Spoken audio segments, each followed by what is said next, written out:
এই রেসিপিটা নিশ্চয়ই তোমরা হোটেল বা দোকানে খেয়ে থাকবে, বাট ঘরোয়া উপকরণ দিয়ে খুব সহজেই এই ভিডিওর মাধ্যমে তোমাদের দেখাবো। বাই দা বাই, আমি শুভ্রা, ফেসবুক পেজ থেকে Shubhra Saha, YouTube channel Bengali মৌ।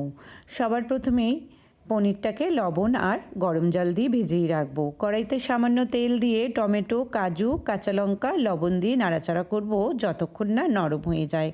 তারপরেই একটা মিক্সি জারে উঠিয়ে রেখে দেবো।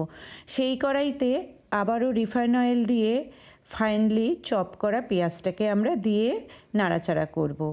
তারই মধ্যে লবণ, আদা রসুনের পেস্ট দিয়ে দেব। তারপরে অ্যাড করব হলুদ গুঁড়ো, কাশ্মীরি লঙ্কার গুঁড়ো, জিরে পাউডার, ধনে পাউডার। আবারও বেশ খানিকক্ষণ নাড়াচাড়া করার পরে তেলটা যখন ছেড়ে আসবে এরই মধ্যে দিয়ে দেবো আমরা মটরশুঁটি। নাড়াচাড়া করে নিয়ে টমেটোর যেই পেস্টটা তৈরি করেছিলাম সেই পেস্টটাকে আমরা অ্যাড করে দেবো।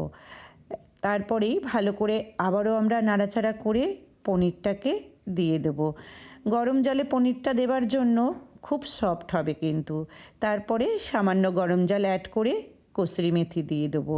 অন্য একটা কড়াইতে সামান্য রিফাইন অয়েল দিয়ে তারই মধ্যে গোটা জিরে, কাশ্মীরি লঙ্কার গুঁড়ো, গরম মশলার গুঁড়ো, সামান্য বাটার দিয়ে সেইটাকে ঢেলে দেবো আমরা পনিরের মধ্যে। উপর দিয়ে ধনেপাতা ছড়িয়ে দিলেই রেডি আমাদের মটর পনির। তোমাদের কেমন লাগলো অবশ্যই কমেন্টে জানাবে। আজ আসি।